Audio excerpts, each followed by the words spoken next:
Bu-ibu yang salehah, kita melanjutkan kembali kajian sirah nabawiyah kita, masih tentang hijrahnya Rasulullah sallallahu alaihi wasallam ya. Karena di pertemuan sebelumnya masih persiapan menuju hijrah. Betul ya? Masih ada catatannya? Masih. Meren. Ya. Yang kita sampaikan di pertemuan-pertemuan sebelumnya kita coba rangkum dalam bagan, dalam diagram seperti yang ada di depan ya. Dimulai dari Abu Thalib yang meninggal dunia, Khadijah istri Rasulullah kemudian meninggal dunia di bulan yang sama, di tahun yang sama, sampai akhirnya Rasulullah sallallahu alaihi wasallam memutuskan untuk hijrah ke Taif. Kenapa hijrah ke Taif? Supaya di Taif ada orang yang bisa menjadi pelindung Nabi, backupnya Rasulullah, backingnya Rasulullah sallallahu alaihi wasallam. Ternyata sampai ke Taif Rasulullah bukan disambut, justru disambit. Dan orang Mekah, orang musyrik Mekah, mereka semakin berani, mereka semakin keras memusuhi Rasulullah sallallahu alaihi wasallam karena sudah tidak ada lagi Abu Thalib. Kalau sebelumnya Abu Thalib berani pasang badan macam-macam dengan Muhammad, maka hadapi saya. Tapi setelah meninggalnya Abu Thalib, tidak ada lagi yang ditakuti oleh orang musyrik, tidak ada lagi yang disegani, yang siap membela Rasulullah sallallahu alaihi wasallam. Pulang Rasulullah dari Taif dalam keadaan sedih, di atas kesedihan, sedih ditinggal Abu Thalib, sedih ditinggal Siti Khadijah, sedih karena melihat perilaku orang Mekah, dan sedih karena perlakuan orang Taif ke Rasulullah sallallahu alaihi wasallam. Akhirnya dihibur oleh Allah dengan peristiwa Isra dan Mi'raj. Isra dan Mi'raj adalah hiburan bagi mereka yang sudah menyerahkan dirinya untuk menjadi hamba Allah, berdakwah habis-habisan dan masih tetap istiqomah. Diangkat derajatnya oleh Allah sampai Sidratul Muntaha, kemudian mendapatkan perintah salat. Pulang dari Isra Mi'raj, ada telepon. Pulang dari perjalanan Isra Mi'raj, Rasulullah sallallahu alaihi wasallam mulai berdakwah ke orang-orang lain. Kalau sebelumnya beliau berdakwah ke orang Mekah, sekarang berdakwah ke orang Mekah mentok, tidak ada lagi yang mau menyambut. Beliau berdakwah ke orang Taif malah melempari batu. Maka sekarang Rasulullah berdakwah ke jamaah haji yang datang di musim haji. Berdakwah Rasulullah di musim haji, akhirnya, ini sudah ceritakan ya, ini hanya merangkum sebelum kita lanjutkan. Beliau berdakwah ke 26 kabilah yang besar, yang punya kekuatan, yang punya pasukan, dan setiap kabilah semua menolak dakwah Rasulullah sallallahu alaihi wasallam. Tapi Nabi tidak putus asa, meskipun ditolak sekali, 2 kali, 3 kali, 4 kali, 10 kali, 20 kali, 26 kabilah menolak Nabi, Rasulullah tidak putus asa untuk terus berdakwah. Sampai akhirnya Allah pertemukan dengan 6 orang anak muda, bukan kepala suku, bukan pembesar, bukan pejabat, bukan petinggi, hanya anak muda yang paling tua usianya baru 21 tahun. Baru 21 tahun. Namanya As'ad bin Zurarah. Diperkenalkan bahwa beliau adalah seorang nabi, saya Muhammad, orang Quraisy, saya adalah utusan Allah. Tiba-tiba 6 anak muda ini mereka saling bertatapan seperti ada sesuatu gitu. Ternyata mereka sudah tahu bahwa nabi akhir zaman akan datang. Dari mana mereka tahu? Dari mana, Bu? Dari Google. Cana ya Google nak. Dari orang Yahudi yang tinggal di kota Madinah. Orang Yahudi ahli kitab, mereka membaca kitab-kitab samawi, kitab-kitab langit yang sebelumnya, Mereka mengetahui dalam Alkitab bahwa bakal ada nabi akhir zaman yang datang ke tanah Madinah, tanah Yasrib. Orang Yahudi mereka gembar-gembor di Madinah. Kami di sini, kami di Yasrib ini menunggu kedatangan nabi akhir zaman. Kalau nabinya sudah datang, kami akan membersamai dan kami akan perangi semua orang Arab. Akhirnya orang Yasrib mereka punya ilmu, punya wawasan, punya informasi, oh bakal ada nabi, oh bakal ada rasul, oh bakal ada nabi akhir zaman. Berbeda dengan orang Mekah.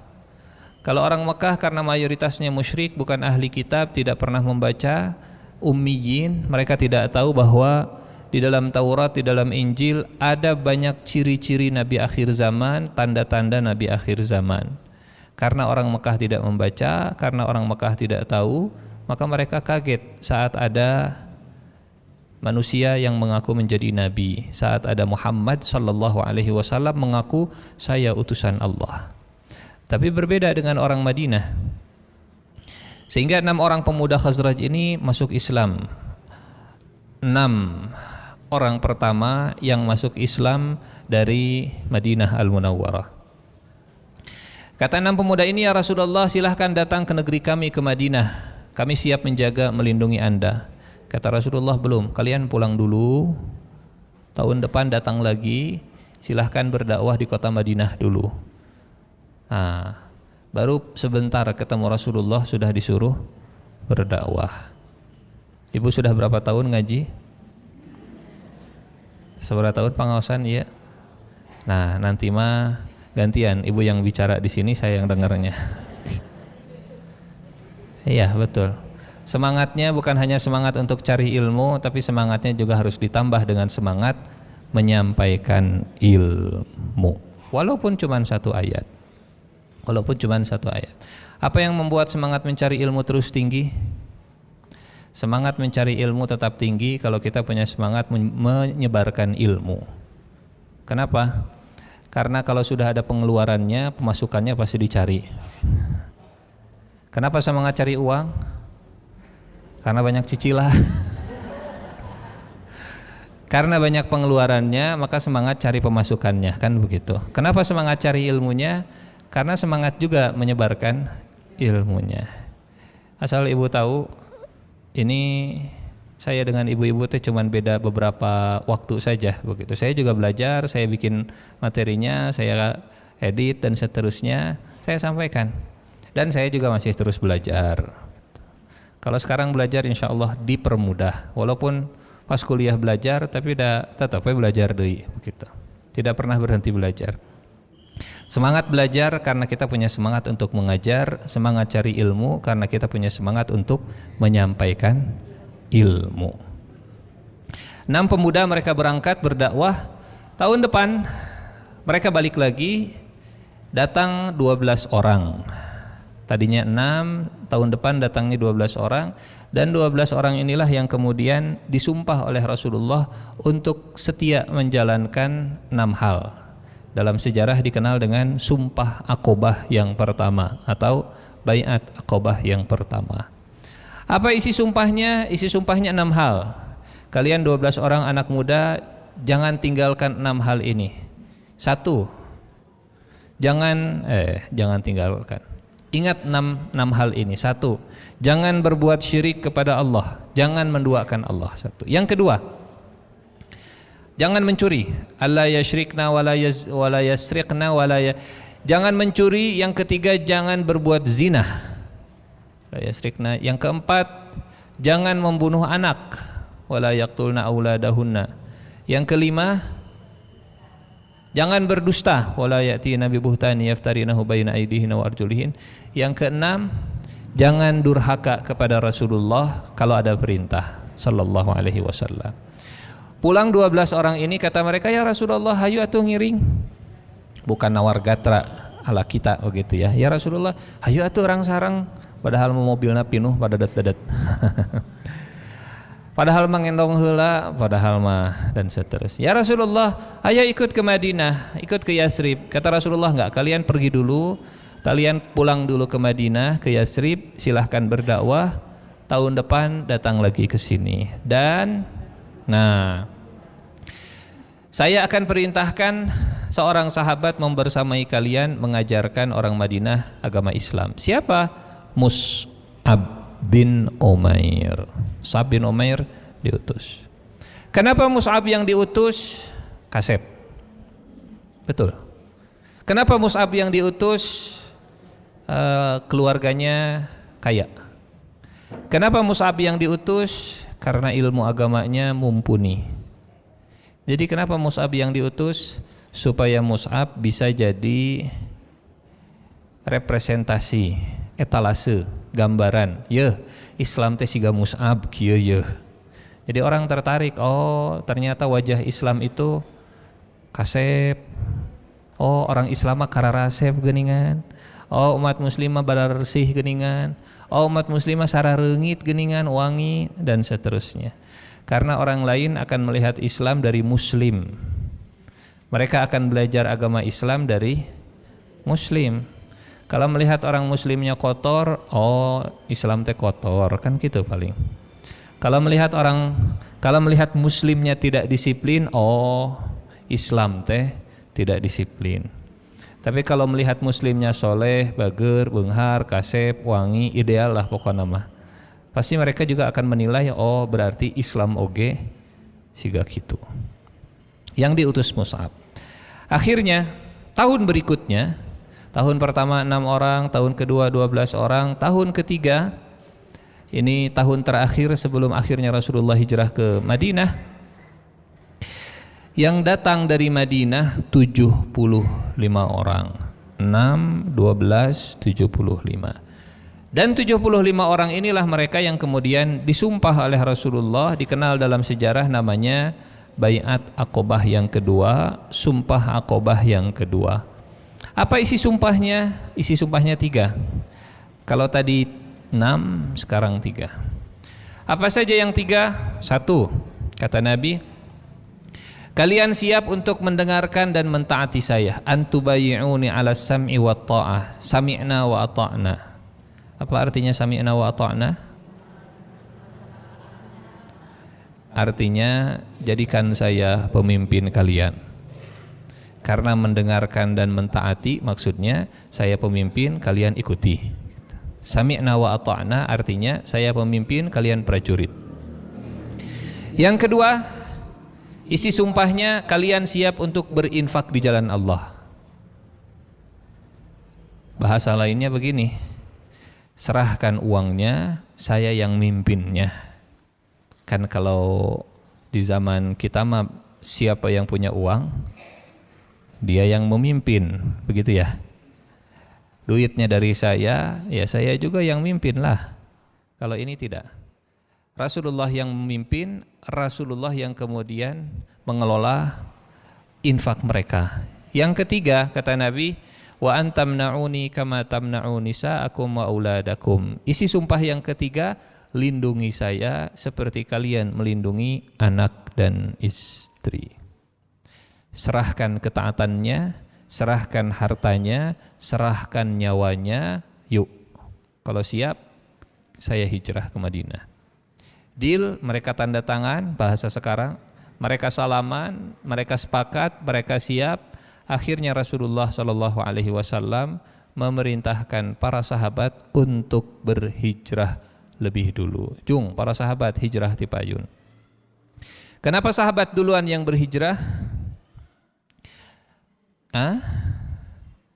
Kalau Rasulullah yang duluan hijrah, sahabat yang masih tertinggal di Mekah pasti mereka akan disiksa. Kemana? Pasti mau nyusul Muhammad ya, nggak boleh.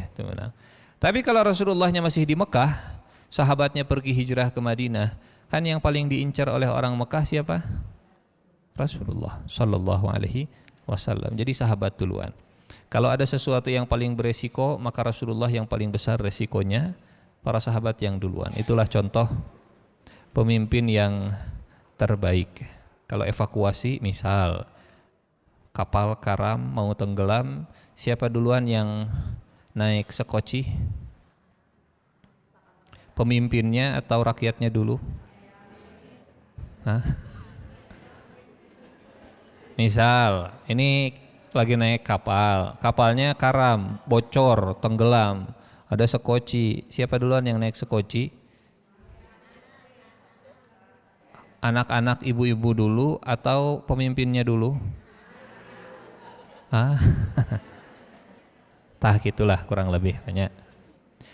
Jadi para sahabatnya dulu, ibu-ibunya dulu, du'afanya dulu, baru setelah itu kaptennya, setelah itu leadernya. Kalau ada pesawat misalnya, pesawatnya landing di mana? Di laut, atau di mana lah begitu. Siapa yang pertama kali keluar dari pesawat untuk diselamatkan? Pilot heula atau pramugari heula? Penumpangnya dulu. Penumpang dulu. Nanti prioritas pilot mah belakangan lah. Prioritas nomor 1 penumpangnya dulu. Maka Rasulullah Shallallahu Alaihi Wasallam memerintahkan para sahabat hijrah duluan. Kenapa? Pertama demi keselamatan. Yang kedua untuk menahan orang-orang musyrik supaya tidak mengganggu para sahabat. Keselamatannya nomor 1 adalah para sahabat. Barulah Rasulullah Shallallahu Alaihi Wasallam hijrah. Inilah tema kita, hijrah Rasulullah ke Madinah. Nyambung ayeuna? Nyambung, alhamdulillah. Nah, ibu solehah, ketinggali tiap angkar? Kelihatan ya? Pilih kurang ketinggali. Tah.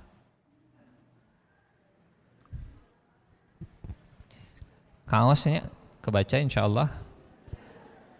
Ya dikira-kira welah begitu ya. Aya mim, ayaka, ayata berarti makata, Mekah begitu, Mekah. Yang kuning itu kota Mekah. Makkah al Mukarramah, Madinah al, Bandung al Al-Jabar, Cimahi al Muhajirin. Muhajirin. Makkah al-Mukarramah, kemudian di selatannya, di bawahnya eta ada tulisan, itu ada tulisan. Masya Allah, ibu tas biasa maca Arab gundulnya, alhamdulillah. Jabal Sawaro. Jabal Sur. Jabal Sur.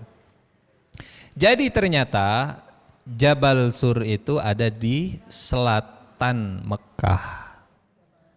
Jabal Sur. Bu, yang hijau, garis hijau itu dibaca bahasa Arab nanya at-tariqu. Naon hartosna at-tariq? Hebat, Masya Allah. Jadi kalau ada laki-laki namanya Torik, sepertinya keborosotan di jalan. Lahir di jalan toseh, penamian Torik begitu ya. At-tariq alladzi salakahur rasul, jalan yang dilewati oleh Rasul waktu hijrah. Tariq hijrati Rasul. Sementara garis yang orennya itu tehnya, oren ya. Yang oren tariq al-qawafil, qawafil jamak plural dari kata qafilah, kafilah. Kafilah qawafil. Tariqul qawafil anadzak, jalan para kafilah waktu itu. Jadi kalau kita lihat Rasulullah Shallallahu Alaihi Wasallam waktu hijrah, beliau tidak melewati jalan yang biasa dilewati oleh kafilah pada masanya. Memang ada titik-titik pertemuan 1, 2, 3, 4 ya. Sisanya tidak bertemu. Nah, nanti kita cerita. Di titik pertemuan inilah ada yang sempat melihat Rasulullah Shallallahu Alaihi Wasallam, kemudian dilaporkan beritanya ke Mekah, nyebar, rame lah, heboh. Sebelum kita cerita hijrah, kita mulai dari persiapan hijrahnya Rasul. Kalau tadi persiapan hijrah secara umum. Satu hari Rasulullah Shallallahu Alaihi Wasallam datang ke rumahnya Abu Bakar. Siang-siang, beliau pakai penutup muka karena biasanya siang-siang itu jam istirahat, apalagi musim panas. Jam kerja umat Islam itu, Bu, mereka bangun dari sebelum subuh, lanjut aktivitas setelah subuh di masjid, sampai terbit matahari langsung bergerak, sampai tengah hari mereka sholat zuhur, dari sholat zuhur istirahat sampai asar karena sunnah qailulah, tidur siang, asar lanjut lagi beraktivitas sampai maghrib, maghrib berhenti, isya kemudian tidur istirahat. Jadi jam kerjanya bukan 9 to 5 gitu ya, bukan 9 sampai jam 5. 9 sampai jam 5 mah ternyata jam kerjanya orang barat yang diimpor ke kita. Karena mereka baru bangunnya jam seberapa? Mereka baru bangunnya jam 8, jam 7 dan seterusnya. Sementara para sahabat karena bangunnya sebelum subuh, sudah aktivitas sebelum subuh, terus manjang sampai zuhur, nah zuhur istirahat.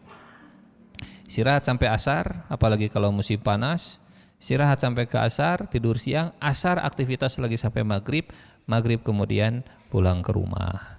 Gitu. Produktivitasnya demikian. Datang Rasulullah ke rumah Abu Bakar siang hari, di waktu yang enggak biasanya Rasulullah berkunjung ke rumah Abu Bakar. Kenapa Rasulullah berkunjungnya siang? Supaya tidak banyak orang yang melihat, supaya enggak banyak orang yang tahu. Masuk ke rumah Abu Bakar, kaget Abu Bakar, ya Rasulullah ada apa? Kata Nabi begini, akhrij man indak, tolong keluarkan semua orang yang ada di rumah ini. Saya ingin pembicaraan 4 mata. Kata Abu Bakar, ya Rasulullah di rumah ini anak-anakku, ada Asma, ada Abdullah, anakku, anakmu juga ya Rasulullah, mereka bisa dipercaya. Kata Rasulullah, baik. Ada apa? Kata Rasulullah Shallallahu Alaihi Wasallam, al-hijrah ya Abu Bakar. Sekarang waktunya kita untuk hijrah. Kalau bahasa pilot tadi, sekarang waktunya pilot dan co-pilot untuk keluar dari pesawat. Sekarang waktunya kapten keluar dari perahu. Sekarang waktunya kita hijrah. Kata Abu Bakar, as-suhbah ya Rasulullah, saya menemani ya Rasulullah. Sambil nangis Abu Bakar bertanya, as-suhbah ya Abu Bakar, engkau yang akan menemaniku. Senang Abu Bakar As-Siddiq, senang bisa membersamai Rasul. Akhirnya Nabi dan Abu Bakar saat itu menyusun rencana, dan seperti inilah rencananya.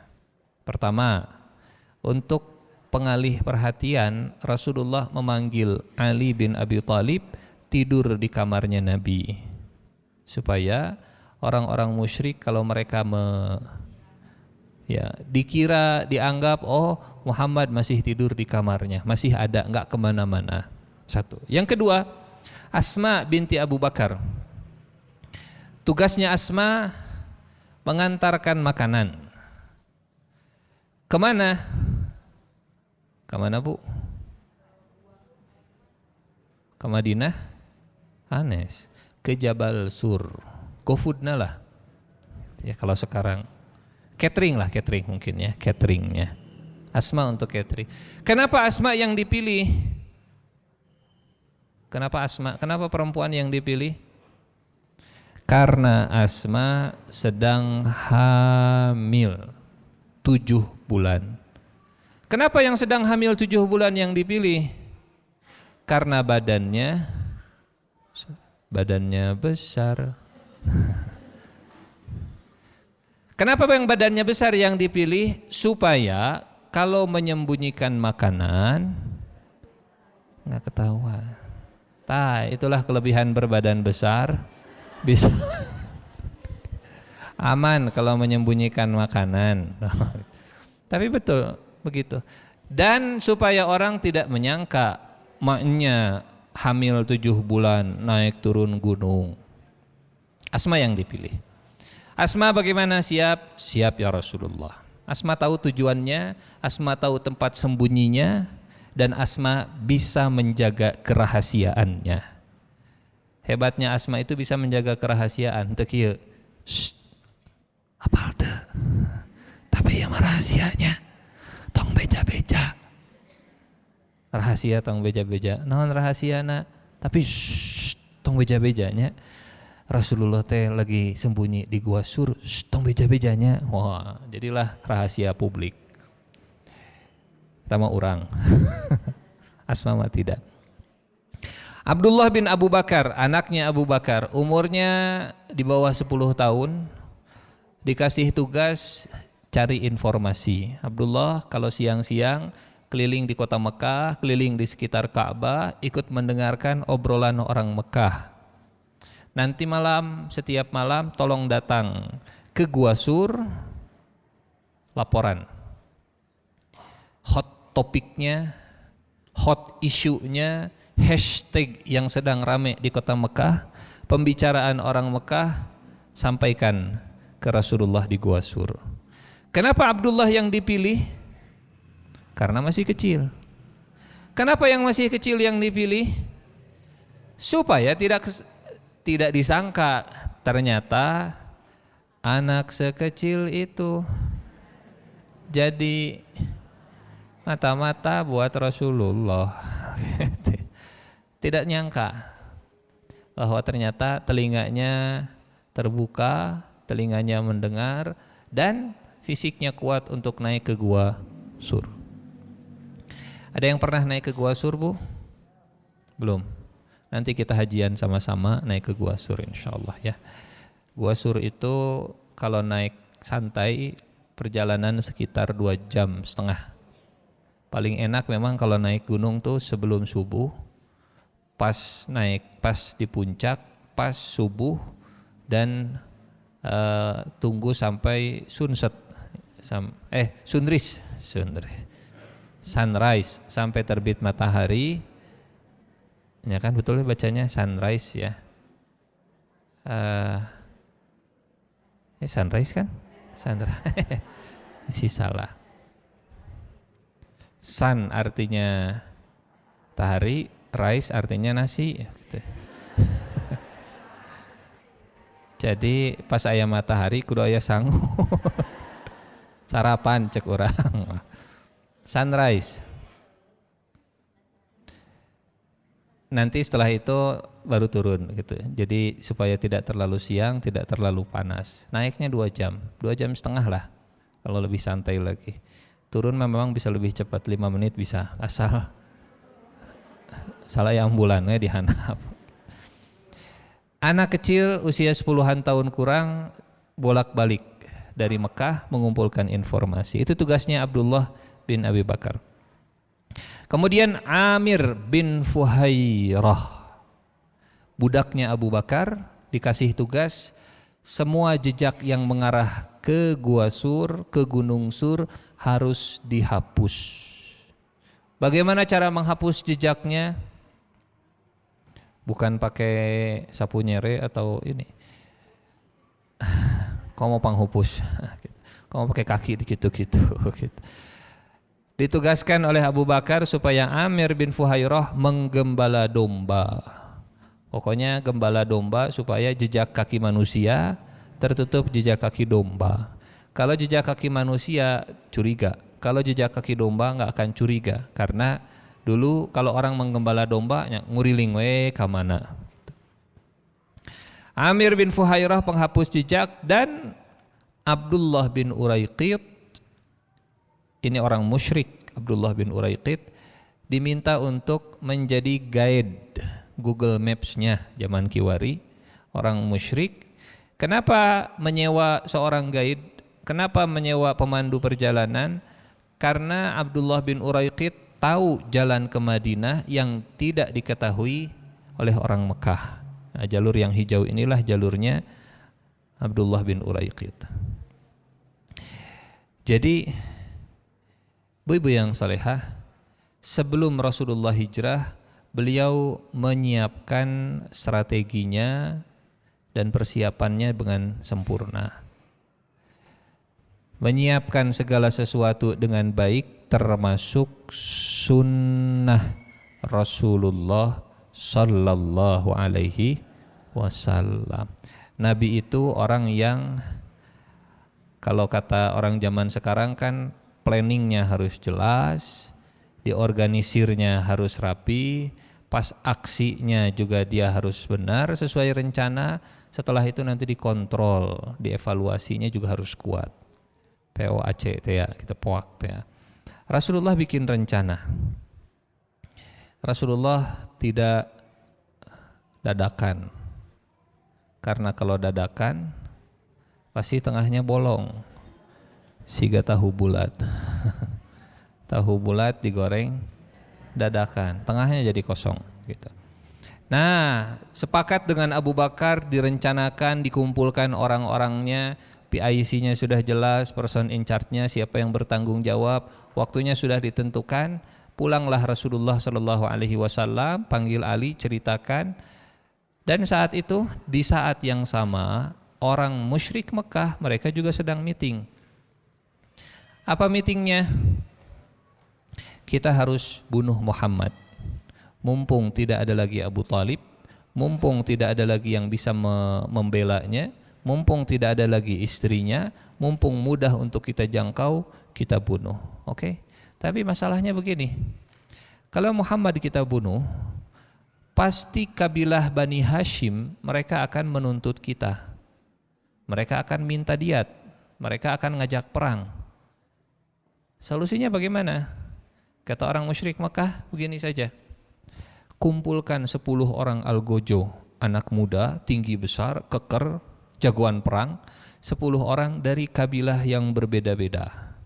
Kenapa harus dari kabilah yang berbeda? Supaya nanti kalau jadi perang, Bani Hashim perangnya dengan 10 kabilah. Dengan 10 kabilah. Kita kepung rumahnya Muhammad, malam ini juga kita eksekusi. Jadi pas begitu ya, persiapan Rasulullah untuk hijrah dengan meetingnya orang musyrik untuk membunuh Nabi di waktu yang sama. Malam itu Rasulullah Shallallahu Alaihi Wasallam sudah bersama Ali di rumahnya. Kemudian kata Nabi, wahai Ali, tidur di kamarku, jangan takut, tidak akan terjadi apa-apa. Dan yang kedua, nanti tolong kembalikan barang titipan orang-orang Mekah yang ada di rumah. Barang siapa? Barang si fulan, si fulan, si fulan. Mereka musyrik kalau nitip barang di rumah Rasulullah.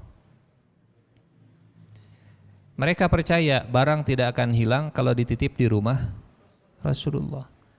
Tapi mereka tidak percaya kalau Rasulullah itu seorang Rasulullah. Dalam bab akhlak, dalam bab amanah, mereka angkat jempol. Tidak ada yang lebih amanah, tidak ada yang lebih bisa dipercaya dari rumahnya Muhammad sallallahu alaihi wasallam. Tapi kalau diajak, saya ini adalah utusan Allah, mereka enggak mau. Orang Mekah itu tidak percaya ke Rasulullah bukan karena akhlaknya. Rada aneh memang orang Mekah tuh, orang musyrik Mekah tuh. Ibu punten, kenapa mereka nitipin barang? Nah, naonannya nitip barang padahal di rumah juga bisa nyimpen, kan begitu muridnya? Kita bertanya-tanya. Kenapa mereka menitipkan barang? Karena mereka punya kebiasaan rihlatash syita'i. Apa itu rihlatash syita'i wasaif? Mereka dagang, meninggalkan Mekah, melakukan perjalanan 6 bulan. Pergi ke Syam, dagang. Nanti selesai dari Syam, balik lagi ke Mekah. Dari Mekah pergi ke Yaman, dagang. Nanti balik lagi ke Mekah. Begitu. Nah, selama mereka pergi dagang ke Syam, selama mereka pergi dagang ke Yaman, mereka khawatir barang-barang berharga yang ada di rumah takut hilang. Satu-satunya tempat yang paling aman untuk menitipkan barang berharga adalah rumahnya Rasulullah. Dari situlah Rasulullah mendapat julukan Al-Amin, orang yang bisa dipercaya kalau dititipi barang-barang. Itu cara sebagian orang. Lamun, bu, nambut pulpen heula lah, nambut bawa pulang ke rumah. Bu, pulpen mana? Pulpen nu mananya? Itu baru pulpen. Belum kalau Utang. Icuk cole we icuk cole. Icuk cole. Hilap ya akhir nama. Oke, asa tegaduhut, asa tos lunas da. Asa tos. Al-Amin. Mereka percaya Rasulullah bisa dipercaya, tapi mereka tidak mau beriman ke Rasulullah. Bahkan, Bu, di antara orang-orang yang nitip barangnya di rumah Rasulullah adalah orang yang setuju untuk membunuh Rasulullah. Kan anehnya. Ini istilah sekarang mah split personality gitu. Jadi kepribadiannya terbelah. Di satu sisi mah percaya lamun bab nitip, percaya bab akhlaknya, tidak ada cacat dalam akhlaknya Rasulullah sallallahu alaihi wasallam. Tapi enggak mau ngikut, tapi enggak mau nurut, tapi enggak mau beriman. Itulah orang musyrik Makkah. Kata Nabi ke Ali, tidur di kamarku wahai Ali, jangan takut. Tidak akan terjadi apa-apa. Dan nanti tolong titip barang ini kembalikan ke si fulan, kembalikan ke si fulan, kembalikan ke si fulan. Bu, kalau kita di posisi seperti Nabi tadi, katitipan barang, misal ya, yang nitip barangnya jahat ke orang, kira-kira barangnya aman moal, salamat moal? Selamat. Mun cara urang mah meureun kieu nya, si bapa eta nitipkeun barang di ieu, cokot we sakalian ka Madinah. Bawa we sakalian ka Madinah we begitu. Sehingga Rasulullah mewanti-wanti begini. Addil amanah ila mani tamanaka wala takhun man khonaka. Tunaikan amanah orang yang telah mempercayaimu dan jangan khianati orang yang telah mengkhianatimu. Adil amanah ila mani tamanak wala takhun man khanak. Barangnya ada di Rasulullah, mereka sudah percaya, tapi Rasulullah tidak akan menyia-nyiakan kepercayaan mereka walaupun mereka sudah jahat ke Rasulullah sallallahu alaihi wasallam. Inilah salah satu pelajaran hijrah yang dahsyat luar biasa, yang berat sebetulnya. Sikap kita tidak ditentukan sikap orang lain. Orang lain jahat, kita mah tetap baik. Orang lain baik, kita lebih baik. Begitu kan ya? Kudu nama, teori nama, ajaran Islamnya mah. Praktekna kumaha? Hesye. Begitu sulit gitu ya. Menyapa dijawab sapaannya. Semangat. Assalamualaikum, waalaikumsalam, semangat pasti. Tapi kalau menyapa dijutekin, assalamualaikum, bakal lanjut menyapa moal. Jutek, orang gak bisa jutek mah. Adil amanah ila mani tamanak wala takhun man khanak. Tunaikan amanah orang yang mempercayaimu, jangan khianati orang yang mengkhianatimu. Singkat cerita, Ali bin Abi Thalib tidur. Belum sempat Rasulullah keluar rumah, 10 orang algojo sudah ngepung rumah Rasulullah sallallahu alaihi wasallam. Bagaimana caranya Rasulullah keluar dari rumah? Ini mukjizat yang luar biasa. Beliau ambil pasir, beliau kemudian membaca surat Yasin. A'udzubillahi minasyaitonir rajim.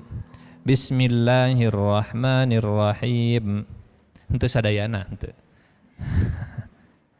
Wa ja'alna min baini aydihim saddan wa min khalfihim saddan fa'aghshaynahum fahum la yubsirun. Dan kami jadikan di hadapan mereka dinding, di belakang mereka dinding, dan kami tutup mata mereka sehingga mereka tidak dapat melihat. Ayat ini dibaca oleh Nabi, kemudian pasirnya dilempar keluar rumah, dan mereka tidak bisa melihat Rasulullah ketika keluar dari rumah. Ustadz, tiasa teh dipraktekeun ayatna ku urang. Cobian Ibu naik motor pas di depan aya polisi razia. SIM tidak bawa, STNK hilap. Waduh. Ingat cerita ini.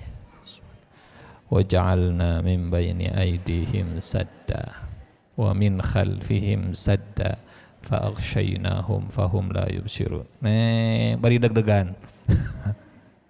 Pas lewat, prit. Aduh. Pinggir dulu. Selamat siang Bu. Siang. Bisa lihat surat-suratnya. Nah, Bapak masih kena ningali saya, Pak. Apa kata Pak polisi? Apaan saya ge sok yasinan, Bu? Wah. Ternyata ilmunya sama, gitu ya. Ternyata punya ilmu yang sama. Mana? Nah, ya kalau Rasulullah mengawurkeun pasir, meureun kudu ku pasir oge. Enggak. Ini mukjizat Rasulullah sallallahu alaihi wasallam yang bisa keluar rumah tanpa diketahui. Pak Ustaz lamun aya nu nagih ka bumi tiasa teu nya. Bayar. Mun aya nu nagih ka bumi bayar. Ada yang datang nagih ke rumah, bilang ke anaknya, "Jang ka dieu, aya naon?" Tuh tinggal si bapak itu lamun ngetok ka bumi ka dieu, bejakeun nya, ibu nuju ka pasar, bejakeun. Ternyata benar ngetok ke rumahnya. Si ibu ini teh sembunyi di belakang lemari. Dibuka sama anaknya. Mereka sahapa? Ibu aya Jang? Ibu nuju ka pasar. Kelihatan sama yang nagih teh, ibunya lagi sembunyi di balik lemari, kepalanya kelihatan. Oh, ibu nuju ka pasar Jang? Mohon Pak. Wartoskeun ka ibunya, lamun ka pasar mastakana dicanak gitu. Itu kakantun mastakana. Nyangke diwartoskeun. Jadi Rasulullah sallallahu alaihi wasallam keluar dari rumah dengan selamat, datang ke rumah Abu Bakar. Mereka tidak melihat, bahkan mereka istirahat, tertidur saat itu. Bagaimana perasaan Ali bin Abi Thalib? Bu, bayangkan kalau kita jadi Ali ya. Tidur di kamar Nabi tapi resikonya nyawa. Kan menggantikan posisi Nabi, resikonya nyawa. Kalau tidur di kamar Nabi waktu itu nyenyak tidak? Beser moal? Beser pasti. Kepikiran wae. Lebih percaya mata yang melihat pedangnya para algojo atau lebih percaya telinga yang mendengarkan jaminan keselamatan Rasul? Kata Nabi, moal ayana naon? Kata mata itu algojo bawa pedang. Percaya mata, percaya telinga? Percaya fakta atau percaya hadis? Ya, hari di masjid mah percaya hadis insyaallah. Di masjid. Kalau arti masjid mah duka. Hadisnya kan di masjid Pak Ustadz. Hadisnya di masjid. Kata hadis, kata ayat A, tapi realitas di lapangannya B. Percaya kenyataan atau percaya ayat Quran?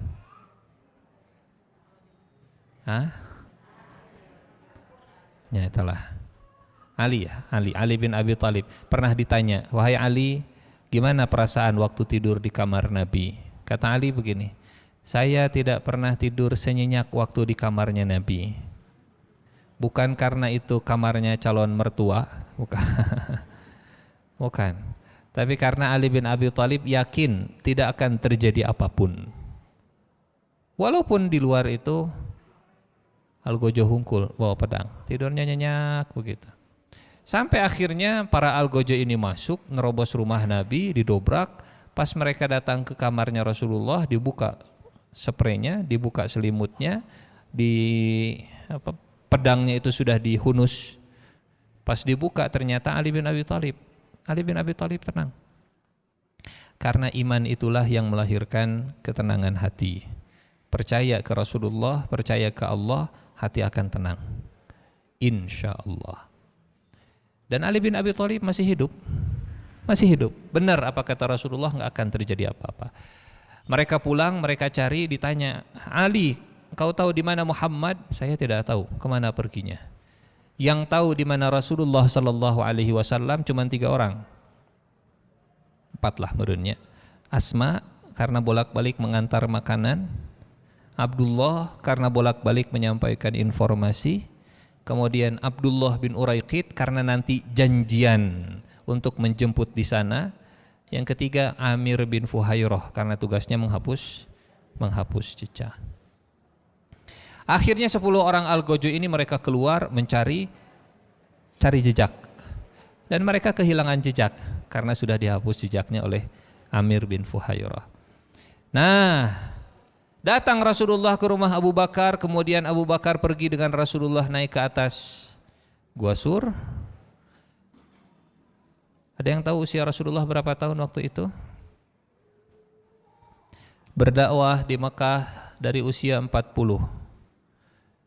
13 tahun beliau berdakwah, berarti waktu hijrah usia 53 tahun. Usia 53 tahun beliau naik ke atas gua, naik ke atas gunung. Sebelum masuk ke dalam gua, kata Abu Bakar, ya Rasulullah, tunggu dulu di luar. Saya yang masuk, saya bersihkan, saya pastikan supaya tidak ada hewan berbahaya. Masuk Abu Bakar, dibersihkan semua dindingnya, dirapihkan. Setelah bersih, kalau ada lubang apa bahasa Indonesianya, dicocokkan teh. Disumpal, dicocokkan, disumpal. Sampai akhirnya setelah aman, dirasa bersih, baru Rasulullah dipersilahkan naik. Istirahatlah Rasulullah Sallallahu Alaihi Wasallam di pangkuan Abu Bakar As-Siddiq.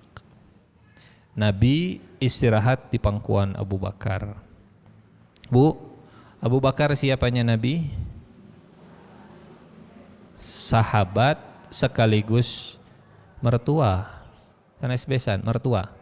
Nabi menantunya, Abu Bakar mertuanya. Nabi menantu, Abu Bakar mertua. Menantu tidur di pangkuan mertua. Ada yang pernah? Belum? Sami.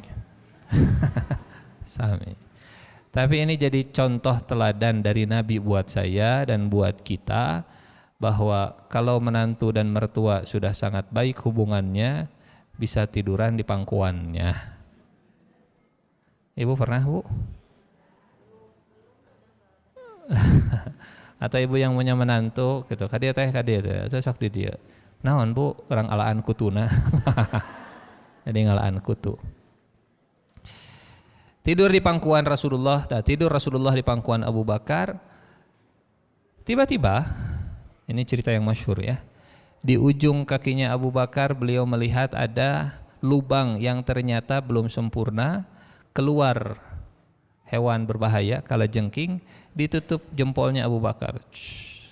Tutup. Apa yang terjadi? Kakinya Abu Bakar disengat kalajengking. Ibu punten, Nabi sedang tidur di pangkuan, atau jangan Nabi lah meh, kabayang. Suami tidur di pangkuan, tiba-tiba ada kecoa. Bakal kumaha, Bu? Cucunguk lewat di kaki. Moal ngegel, moal. Tidak akan menyengat, tidak berbahaya, tidak berbisa. Lewat di kaki. Bisakah mempertahankan kenyenyakan tidur suami di pangkuan? Atau bakal jejorowokan jejeretean, jejerita? Sampai seisi rumah heboh, aya naon Bu? Aya cucu. Bagaimana Abu Bakar? Abu Bakar melihat langsung ditutup, kakinya disengat kalajengking. Ngajarowok ente. Kenapa? Rasulullah sedang tidur. Rasulullah sedang tidur di pangkuan. Nyeri ente? Nyeri. Dan saking tidak mau mengganggu tidurnya Nabi, Abu Bakar tuh sampai nangis nahan rasa sakit. Kan kalau nggak mau teriak, sakit itu jadi tangisan ya. Siga ibu kalau misalnya masih haid gitu, atau sedang melahirkan karena nggak mau teriak sampai nangis. Abu Bakar juga begitu. Sampai air matanya mengalir di pipi, jatuh persis ke Rasulullah Shallallahu Alaihi Wasallam. Nabi kaget, bangun. Malak ya Abu Bakar, kenapa Abu Bakar kok nangis? Ada apa? Kata Abu Bakar, ludightu ya Rasulullah, kaki saya disengat ya Rasulullah. Kata Nabi, sini, mana kakinya yang disengat? Ini kalau kita merentos ngajorowok sampai ke Mekah kedengeran. Oh di itu tuh nyumput, mencara orang. Sampai akhirnya Rasulullah melihat, oh ini diludahi oleh Nabi, didoakan, kemudian diusap-usap, seketika sembuh. Jadi kalau ada yang disengat, kumacarana? Usap-usap, insya Allah tetanus. Beda tuh Bu, ciduh Nabi dengan ciduh orang. Ciduh Nabi mah ciduh jikir, ciduh orang mah ciduh gibah. Karena ciduh gibah pas jadi nambah penyakit akhirnya teh. Jadi kudu diamputasi. Beda ciduhna. Sembuh dan ya Rasulullah saat itu bermalam dengan Abu Bakar As-Siddiq. Semalam, 2 malam, sampai akhirnya ini bolak-balik nih. Asma bolak-balik mengantarkan makanan, kemudian Abdullah bin Abu Bakar juga bolak-balik mengantarkan informasi. Sampai akhirnya hari ketiga, 3 malam Rasulullah Shallallahu Alaihi Wasallam menginap di hotel Sur. Sanes hotel tapi hotel bintang 5 di bawah 0. -5. Gua lah. Ibu punten, hijrah itu tujuannya kemana? Madinah. Madinah itu ada di utara Mekah, betul? Ya Madinah, ya Mekah. Tapi kenapa Rasulullah sembunyinya di Jabal Sur di selatan Mekah? Mau pergi ke utara, tapi sembunyinya di selatan.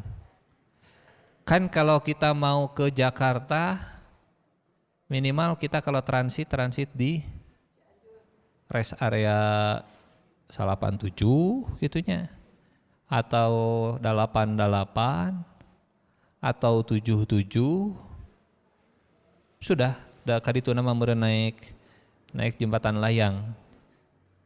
Kan begitu, yang sejalur, yang searah. Ini mau ke Jakarta, tapi ka Majalengka jalurna teh.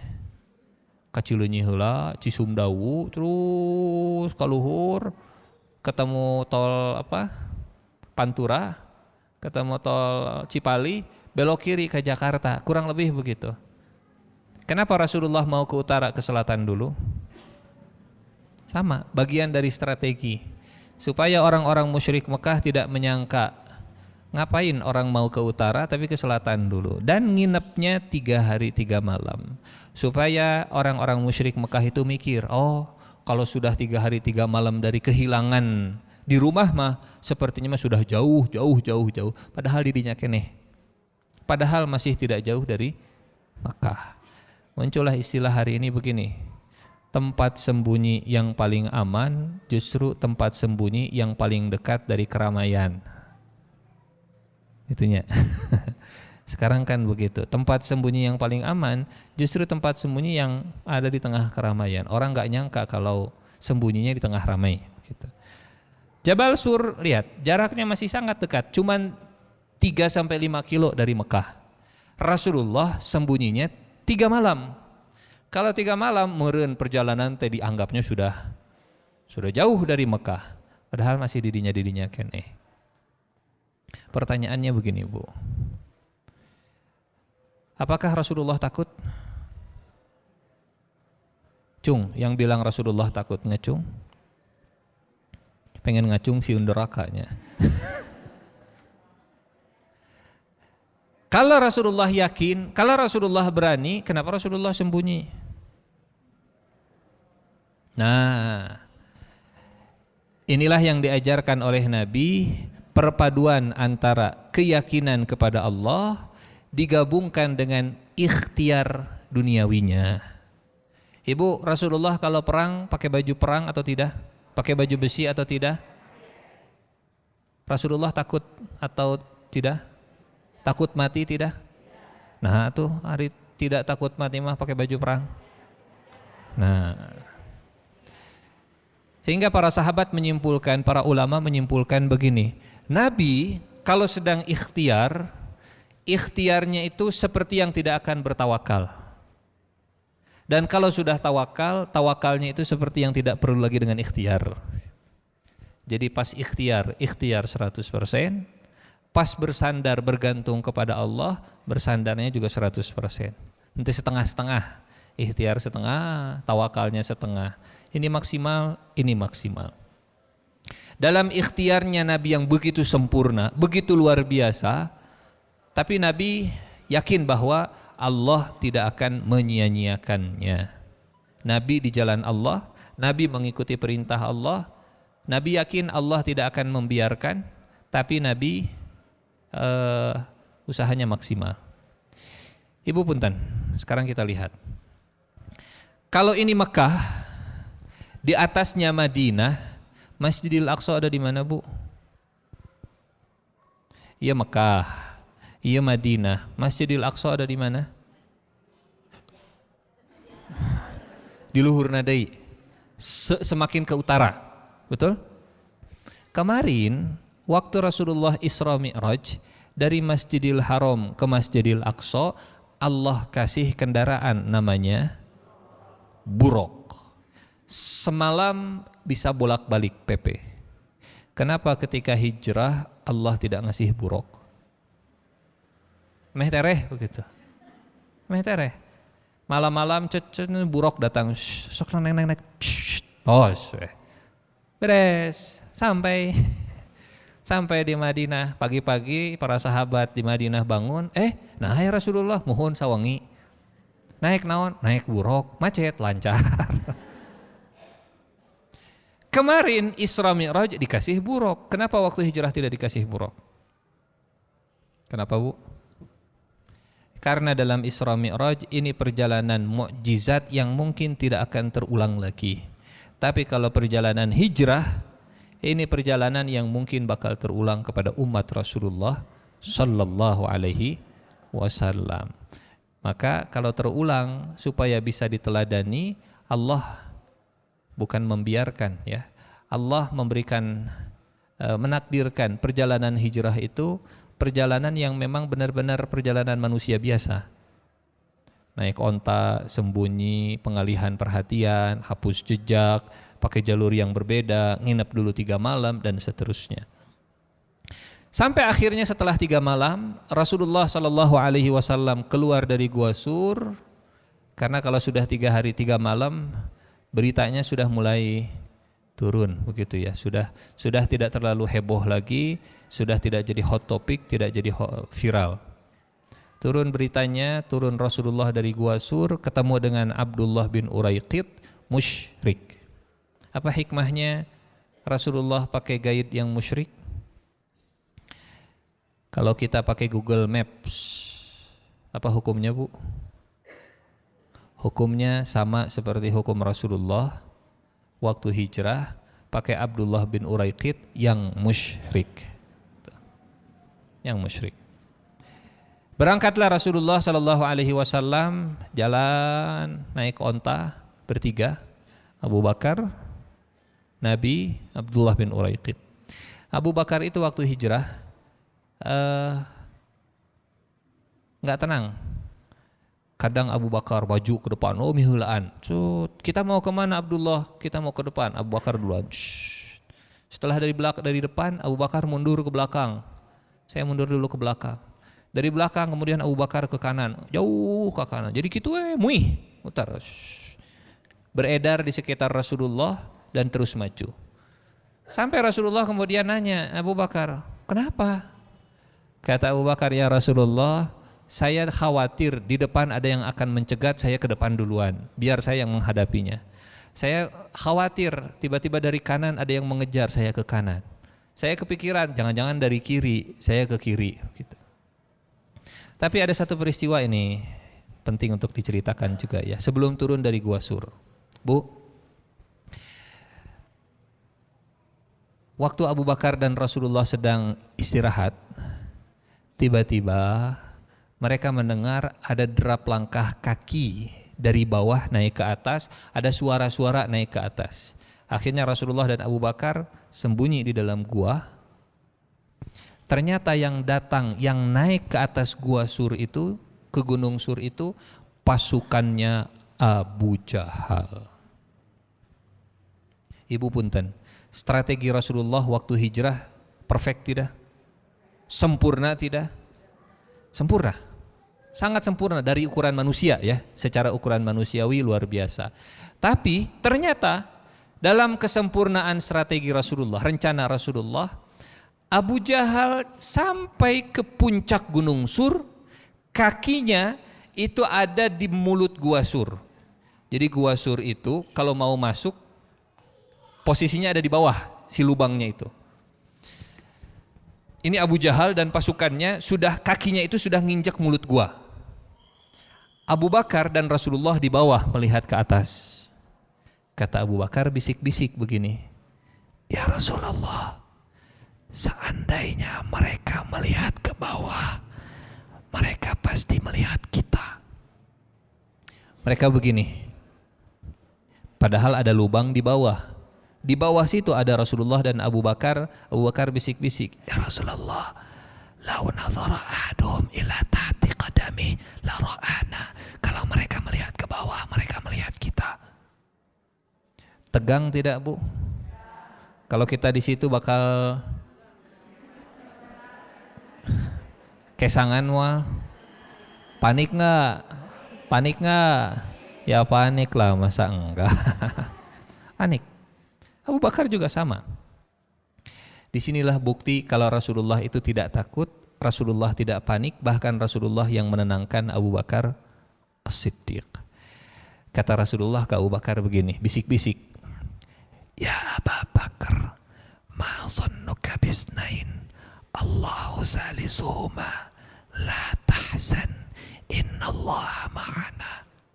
Wahai Abu Bakar, bagaimana menurutmu kalau ada dua orang dan Allah jadi yang ketiganya? Jangan sedih, Allah bersama kita. Jangan sedih. La tahzan, innallaha ma'ana. Ibu punten, kalau situasinya seperti tadi, yang cocok, yang tepat, la tahzan atau la takhaf? La takhaf artinya jangan takut, la tahzan artinya jangan sedih. Menurut kita yang cocok la takhaf atau la tahzan?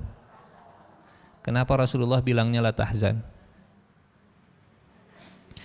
Takhaf, la takhaf artinya jangan panik, la tahzan jangan sedih. Kata Nabi jangan sedih, Allah bersama kita. Apa maksudnya Rasulullah menyebut jangan sedih? Karena Nabi tahu Abu Bakar itu sedih. Kalau mereka melihat ke bawah, mereka akan menangkap Nabi, mereka akan membunuh Nabi, dan Abu Bakar akan kehilangan Nabi. Jadi bukan sekedar takut karena ada pasukan Abu Jahalnya, tapi sedih karena takut, sedih kalau kehilangan Rasulullahnya. La tahzan, innallaha ma'ana. Jangan sedih karena Allah bersama kita, artinya kesedihan yang sesungguhnya kalau Allah tidak bersama dengan kita. Kalau Allah masih bersama dengan kita, tidak ada yang namanya kesedihan. La tahzan, innallaha ma'ana. Ibu punten, dari begini ke begini, mata bergerak berapa senti atau berapa mili? Kieu, tah. Berapa senti? Bola mata bergerak berapa mili dari lurus ke bawah? Cuman beberapa mili. Tapi karena Allah yang membersamai mereka, membersamai Rasulullah dan Abu Bakar, mata mereka tidak bergerak ke bawah. Andai mata mereka bergerak ke bawah, mereka nggak akan melihat Rasulullah. Kenapa? Karena Allah bersama mereka. Matanya sama, Rasulullahnya ada, tapi Allah bisa membuat mereka tidak bisa melihatnya. Bisa? Bisa. Karena ini pernah kejadian dulu di Mekah dengan Rasulullah dan Abu Bakar juga. Saya lupa sudah pernah cerita atau belum. Istrinya Abu Lahab, namanya siapa? Ibu Lahab. Ya Abu Lahab, ima Ibu Lahab.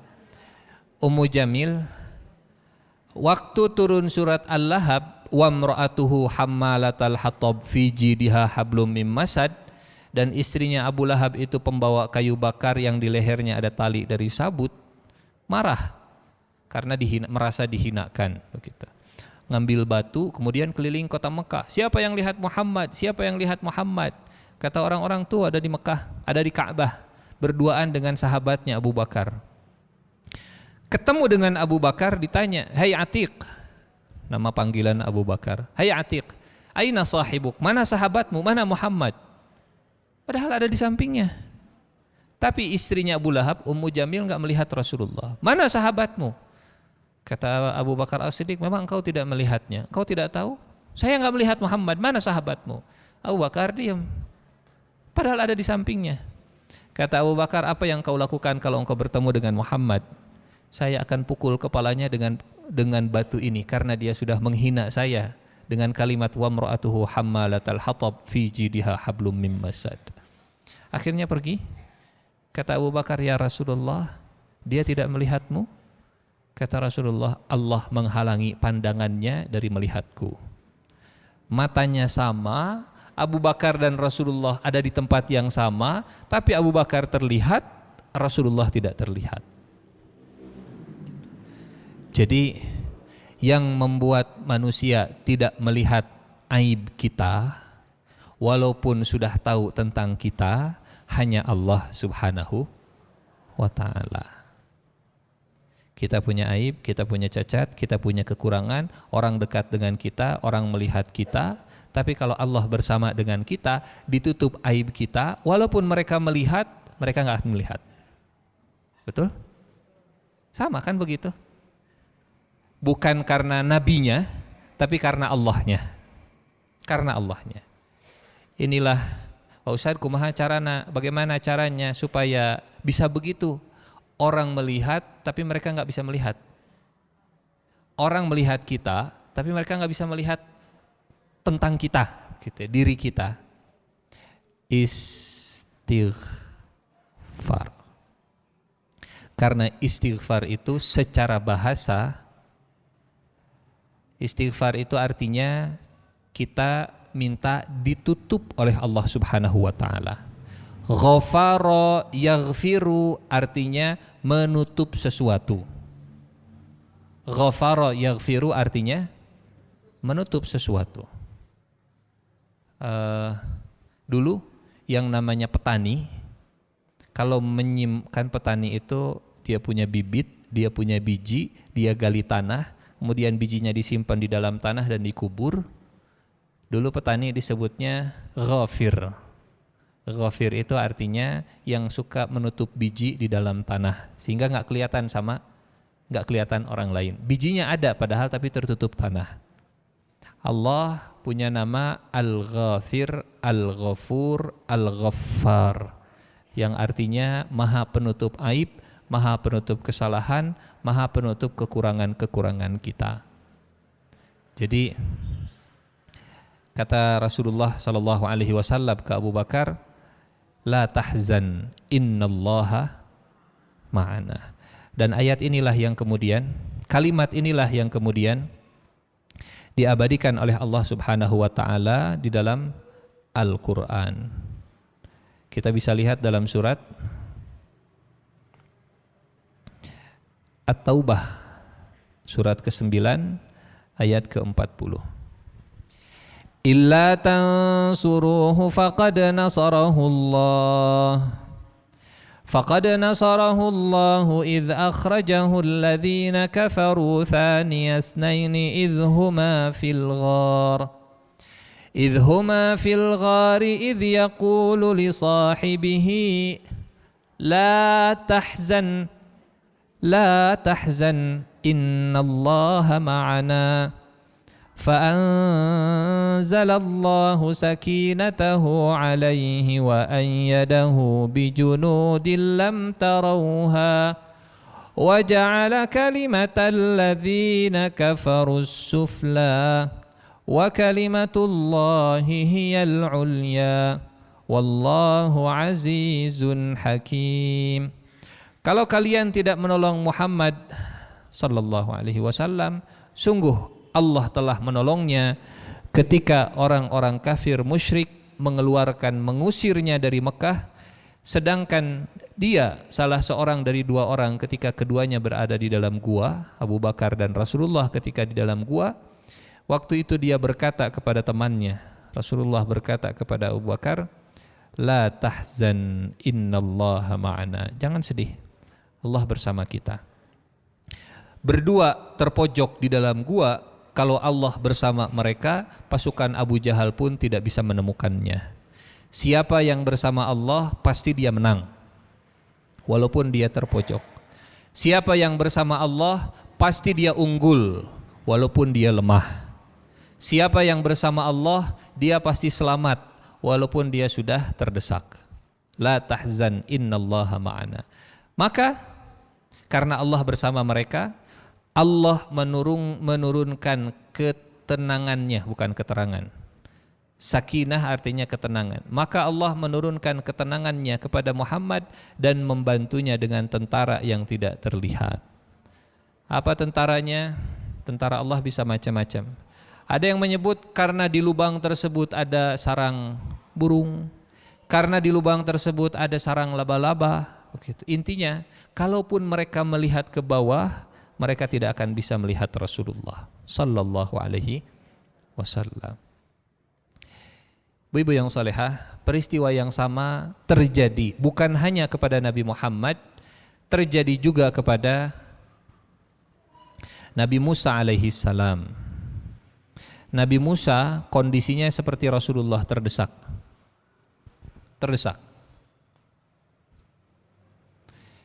Nabi Musa kan hijrah dari Mesir, pergi ke Laut Merah. Sampai di Laut Merah, lautnya tidak terbelah. Sampai di Laut Merah, ternyata di pantai tidak ada perahu. Saya pernah dengar katanya begini, tempat kabur yang paling aman itu bukan laut. Tempat kabur yang paling aman, pertama gunung, yang kedua hutan. Kalau laut aman, bagus kalau sudah disediakan perahu. Tapi kalau pergi ke laut tidak menyiapkan perahu, sama dengan bunuh diri. Tapi karena perintah Allah, lakukan. Pergi ke laut. Sampai ke laut, lautnya belum terbelah. Kapan laut terbelah? Pas terdesak. Nabi Musa di pinggir pantai, ini ombak, lautnya lebar. Di belakang pasukan Firaun ngejar. Di depan lautan, di belakang pasukan. Apa kata Bani Israel? Falamma tara al-jam'ani qala ashabu Musa inna lamudrakun. Fir'aun dan pasukannya sudah melihat, itu Musa, itu Bani Israel. Kata Bani Israel, Musa, itu Fir'aun, itu pasukannya. Panik enggak? Panik. Tegang tidak? Deg-degan tuh? Deg-degan. Musa, kita bakal tertangkap. Apa kata Nabi Musa? Qala kalla inna ma'iya rabbi sayahdin. Kita tidak akan tersusul karena Tuhanku bersamaku. Siapa yang dibersamai oleh Allah, dia akan tenang hatinya. Siapa yang dibersamai oleh Allah, dia akan diberikan jalan keluarnya. Siapa yang dibersamai oleh Allah, dia tidak akan bisa dikalahkan oleh musuhnya. Terdesak, tapi karena bersama Allah aman. Bersama Allah ada jalan keluarnya. Fa'auhayna ila Musa an adrib bi'asakal bahr. Baru setelah terdesak tadi, setelah yakin, mual, Allah bersama saya, Allah bersama saya, Allah bersama saya, Allah pasti akan ngasih jalan keluar. Nya naon jalan keluarna? Duka, pokoknya pasti bakal dikasih. Yakin walaupun tidak tahu seperti apa. Yang Nabi Musa tahu, Allah tidak akan menyia-nyiakan. Turun perintah, pukul tongkatmu ke air. Allah nggak ngasih tahu lautnya bakal terbelah. Allah cuma kasih perintah, pukul tongkatnya ke air. Kalau kita dapat perintah dari Allah, nanya dulu atau kerjakan dulu? Nanya dulu. Pukul tongkat ke air, emang bisa menyelamatkan kita begitu? Kan begitu paling. Asa teu logis. Katanya Allah bakal membimbing, katanya Allah bakal menyelamatkan. Perintahnya pukul tongkat ke air. Kumaha cara nyelamatkeunana? Kan begitu paling kita mah. Cari hikmahnya dulu sebelum menjalankan perintahnya dulu. Naonnya hikmahna teh? Satu logis hikmahna teh tadi kerjakeun. Kerjakan dulu. Paling kayak nyiprat hungkul caina, kerjakan dulu. Tongkat dipukul ke air. Apa yang terjadi? Fanfalaqa fakana kullu firqin kattaudil azim. Pukullah lautan itu dengan tongkatmu, maka terbelahlah lautan dan setiap belahan seperti gunung yang besar. Datang pertolongan Allah dari arah yang tidak disangka-sangka. Sama seperti Rasulullah dan Abu Bakar, datang pertolongannya dari arah yang tidak disangka-sangka. Kenapa? Punten, jadi begini. Siapa yang sangka kalau mata mereka tidak melihat ke bawah? Siapa yang sangka kalau melihat ke bawah dan tidak melihat Rasulullah sallallahu alaihi wasallam? Nah, setelah mereka turun, pasukannya Abu Jahal kembali ke Mekah. Di Mekah mereka bikin sayembara. Apa sayembaranya? Siapa yang bisa menangkap Muhammad hidup atau mati berhak mendapat 100 ekor unta. Hidup atau mati. Siapapun yang punya informasi sampaikan, siapapun yang bisa menangkap dapat 100 ekor unta. Nabi turun dari Gua Sur, bertemu dengan Abdullah bin Uraiqid, berangkat dengan jalur seperti ini. Di satu titik, karena ini ada titik pertemuan, ada orang yang melihat Rasulullah SAW dari jauh. Sampai beritanya ke Mekah, viral di Mekah. Hadiahnya 100 ekor unta. Akhirnya setiap orang menyiapkan kuda, ingin mengejar Rasulullah demi 100 ekor unta. Tiba-tiba ada seorang laki-laki teriak-teriak begini, jangan dikejar. Saya tahu itu bukan Muhammad. Itu saudara saya sedang melakukan perjalanan dagang. Itu bukan Muhammad. Kalian kalau ngejar, kalian sudah keluar uang, kalian sudah keluar tenaga, kalian sudah capek-capek, kalian gak akan dapat 100 ekor unta. Jangan dikejar. Yakin. Namanya Suraqah. Suraqah, engkau yakin? Yakin, itu bukan Muhammad. Benar. Hoak eta mah hoak. Ngeprank eta mah ngeprank. Jangan diikuti, jangan dipercaya. Asli, serius. Yang tadinya sudah semangat ingin mengejar, yang tadinya sudah semangat ingin dapat 100 ekor unta, pulang lagi ke rumah. Semua orang pulang ke rumah, Suraqah juga pulang ke rumah. Tapi Suraqah pulang ke rumah menyiapkan kuda ngejar Rasulullah. Jadi gitu caranya bersaing yang tidak sehat ya begini. Waduk eta mah waduk bohong, hoak, berita bohong, tapi dia sendiri ngejar karena dia pengen dapat 100. Hari ini namanya kalau dikasih judul singkatnya melicik begitu ya. Tapi bahasa kerennya yang dilakukan Suraqah itu multiple false skenario. Skenario dengan membuat banyak salah. Itu salah. Itu masalah salah. Saya lupa pernah cerita atau tidak di sini. Ada seorang laki-laki, suami pengen nikah lagi, tapi nggak mau konflik sama istrinya. Akhirnya dia pakai strateginya MUFAS ini, multiple false scenario. Pernah dengar cerita ini? Belum. Dia pergi ke kampung sebelah, kampung tetangga, dia bikin isu hoak, bohong. Dia cerita kemana-mana kalau dia sudah menikah dengan perempuan di warga situ. Dia sendiri yang bikin isu hoak, bohong. Nyebar, semua orang akhirnya tahu si laki-laki ini sudah menikah dengan warga sebelah, sampai beritanya ke telinga istrinya. Istrinya bilang, Pak, Aya beja bapak kawin deui cenah. Tuh. Tong bohong. Benar, itu cek tetangga sabelah, kampung sabelah. Tong dipercaya Bu lamun aya berita kitu teh. Akhirnya diontrok sama istrinya datang ke si perempuannya ditanya, "Benar kamu sudah nikah dengan suami saya?" Tuh. Tanya ke orang tuanya, walinya, "Bapak pernah menikahkan anak?" Tuh. Asli, tanya semua orang yang dekat keluarganya.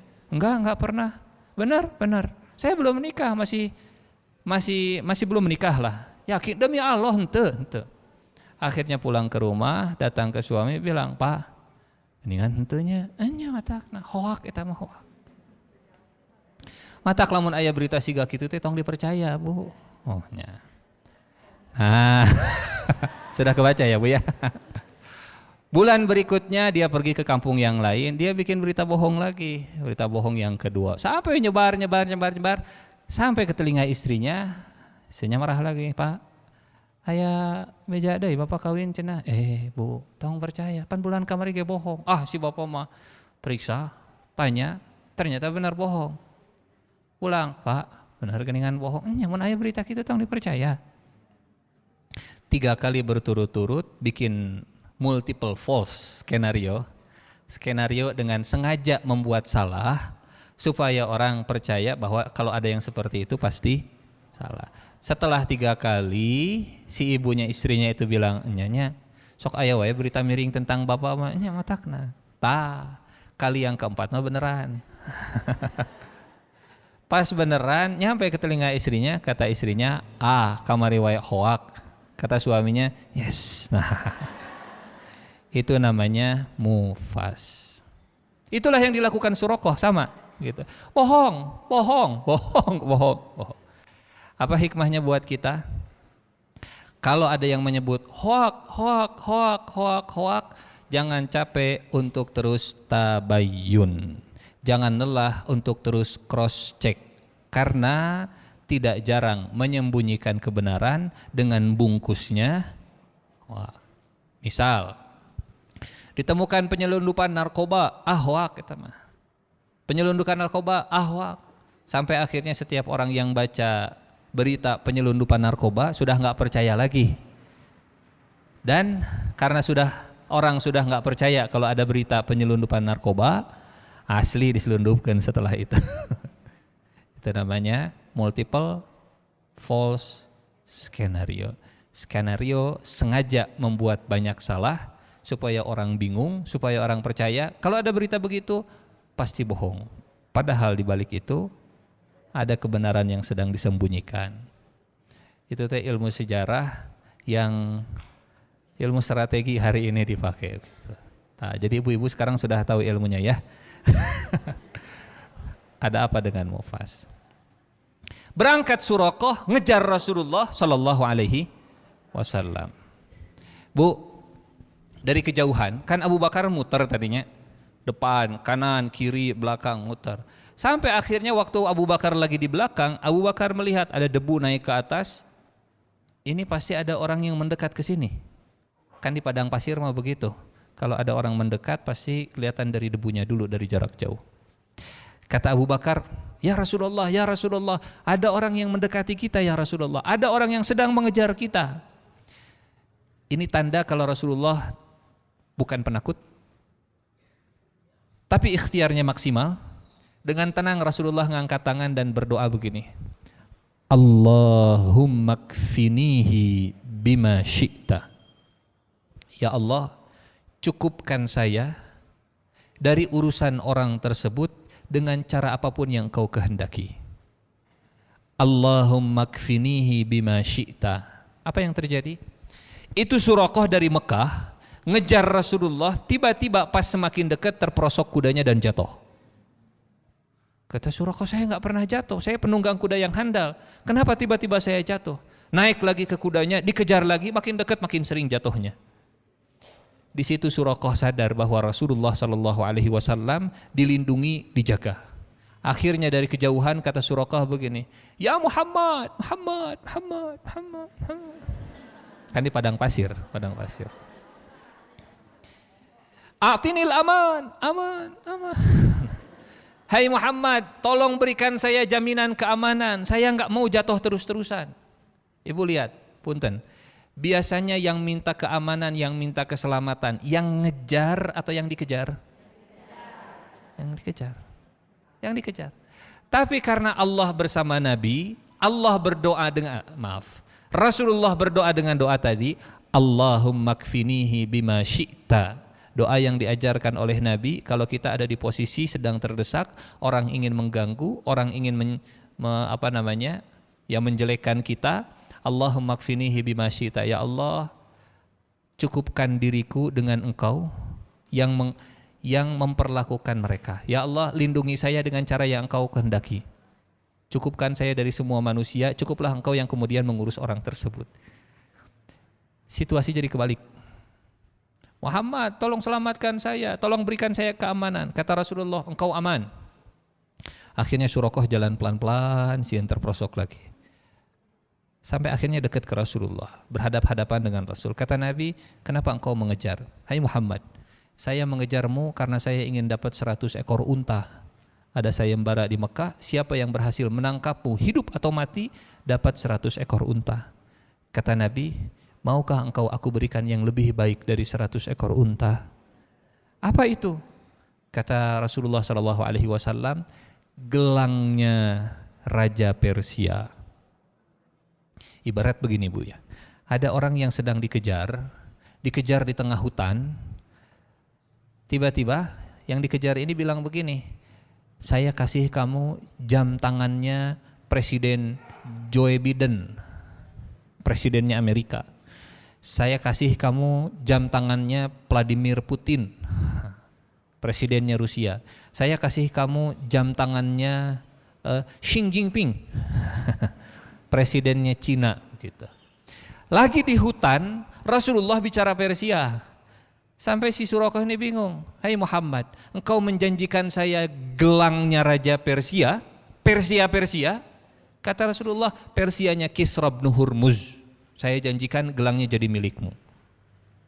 Itu kan tanda bahwa Rasulullah yakin, percaya bahwa Islam akan menang, Persia akan kalah, bukan sekedar Rasulullah bisa hijrah saja. Hijrah mah urusan kecil lah gitu. Bisa sampai ke Madinah, bisa selamat, bahkan Persia itu bisa dikalahkan. Persia teh naon atuh Ustaz? Persia teh mencara aya nama Cina lah. Romawi mencara aya nama Amerika na gitu. Negara superpowernya bisa dikalahkan oleh umat Islam. Kata Suraqah begini, hai Muhammad, tolong tulis. Janjimu tolong ditulis, bukan hanya lisan. Kata Nabi ke Abu Bakar tolong tulis. Abu Bakar nyatet, ini perjanjian Rasulullah dengan Suraqah.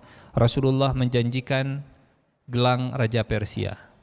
Digulung si kertasnya, kemudian dimasukkan. Kata Nabi begini, uktum anna. Hai Suraqah, engkau pulang ke Mekah, jangan ceritakan engkau sudah bertemu kami. Kata Suraqah, sudah. Kan Suraqah sebelumnya sudah bilang, itu bukan Rasulullah begitu. Jadi orang sudah tahu kalau ini bukan Rasulullah. Suraqah pulang, Rasulullah ke Madinah. Singkat cerita, kita cerita Suraqah. Nabi tinggal di Madinah, Nabi meninggal dunia. Abu Bakar jadi khalifah, Abu Bakar meninggal dunia. Umar jadi khalifah, di zaman Umar bin Khattab lah Persia itu dikalahkan oleh umat Islam. Semua harta negeri Persia dibawa ke negeri Madinah. Sampai ke Madinah, Umar bin Khattab ingat Suraqah. Kata Umar begini, mana Suraqah? Suraqah datang, sudah tua begitu. Kata Umar, hai Suraqah, keluarkan surat perjanjianmu dengan Rasulullah. Suraqah masuk Islam akhirnya. Bacakan di depan semua orang. Suraqah keluarkan suratnya, dibaca. Ini surat perjanjian Rasulullah dengan Suraqah. Rasulullah menjanjikan gelangnya Raja Persia. Di situ para sahabat semua nangis, ingat ke Rasulullah. Kata Umar bin Khattab, hai Suraqah, ulurkan kedua tanganmu, diulurkan. Umar ngambil gelangnya, kemudian dipakai buat Suraqah. Janji Rasulullah akhirnya terpenuhi. Meren kalau kita jadi Suraqah mah kemana-mana bawa surat irah ya cairna begitu. Cair akhirnya di zaman Umar bin Khattab. Ibu yang salehah, begitu banyak peristiwa yang terjadi saat hijrah Rasulullah. Ini salah satunya di sini. Khaymah Ummu Ma'bad. Kebaca ya, Khaymah Ummu Ma'bad. Khaymah artinya tenda, Ummu Ma'bad nama orang. Waktu Rasulullah singgah di tendanya Ummu Ma'bad, Rasulullah minta susu. Karena sebagai pengembara mereka punya hak untuk dijamu tamu. Kata mereka, kami enggak punya. Kami cuma punya kambing tapi kurus.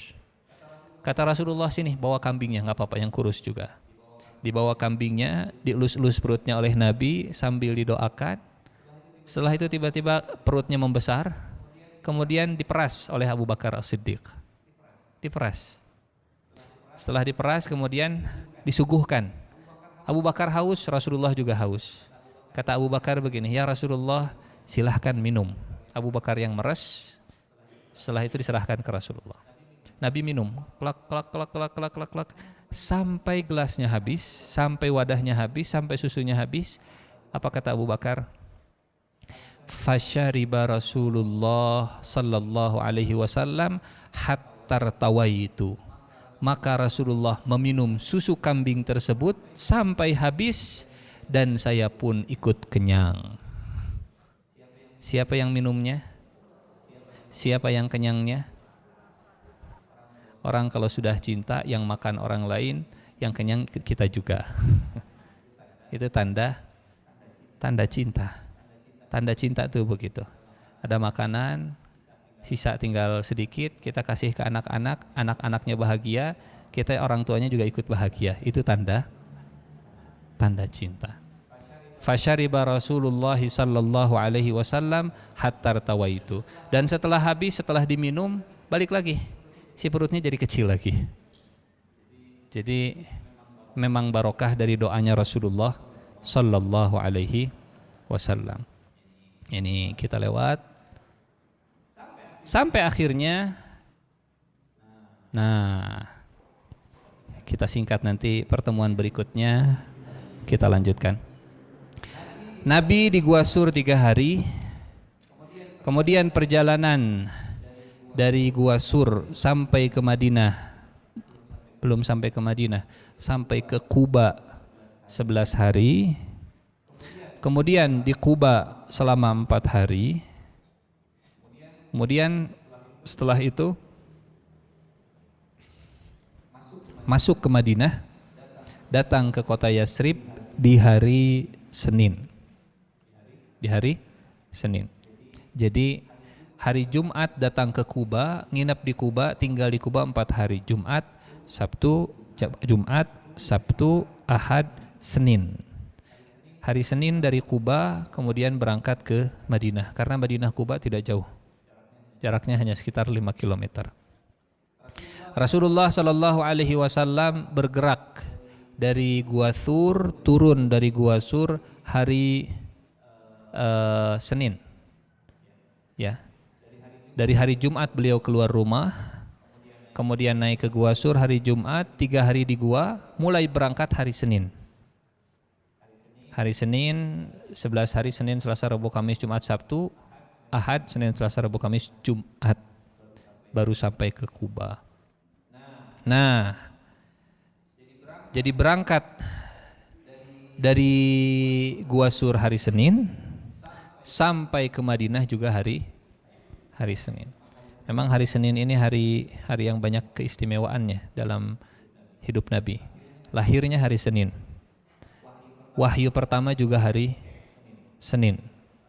Hijrah juga hari Senin.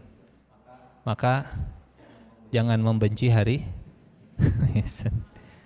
I hate Monday. Ibu lebih suka hari Senin atau hari Ahad? Sami wae meureunnya.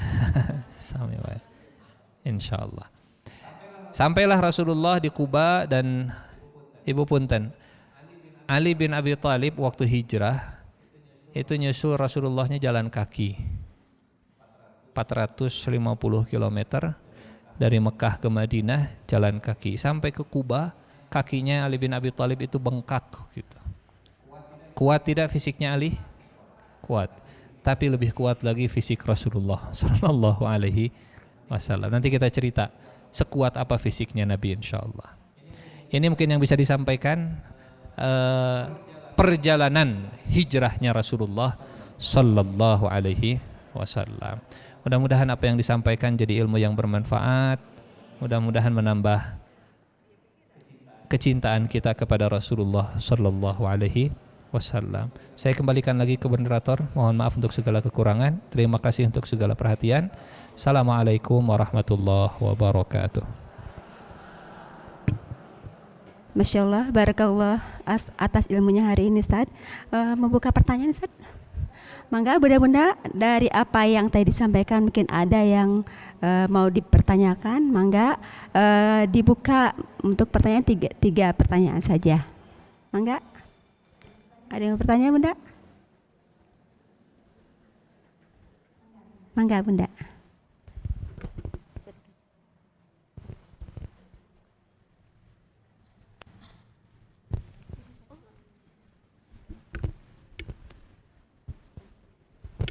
Assalamualaikum warahmatullahi wabarakatuh. Ustadz, ini saya hanya ingin memastikan saja, karena yang berkaitan dengan ketika kondisi Rasulullah SAW bersama Abu Bakar As-Siddiq radhiyallahu an berada di Gua Sur itu, ada juga yang mengatakan bahwa Abu Bakar As-Siddiq radhiyallahu an itu tidak disengat kalajengking, tetapi katanya tidak disengat kalajengking. Saya hanya ingin memastikan saja, tetapi katanya digigit ular. Maksudnya saya hanya memastikan aja yang betul yang mana gitu kan. Terus kemudian juga kenapa ular ada yang pernah mengatakan bahwa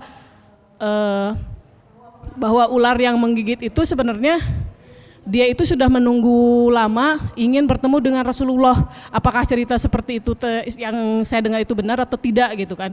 Mungkin itu saja. Assalamualaikum warahmatullahi wabarakatuh. Waalaikumsalam warahmatullahi wabarakatuh. Ya, yang pasti disepakati Abu Bakarnya tergigit dan hewan berbisa yang menggigitnya. Itu satu.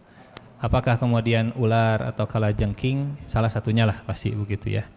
Saya juga mengetahuinya dari literatur yang saya temukan memang kalajengking begitu ya, kalajengking.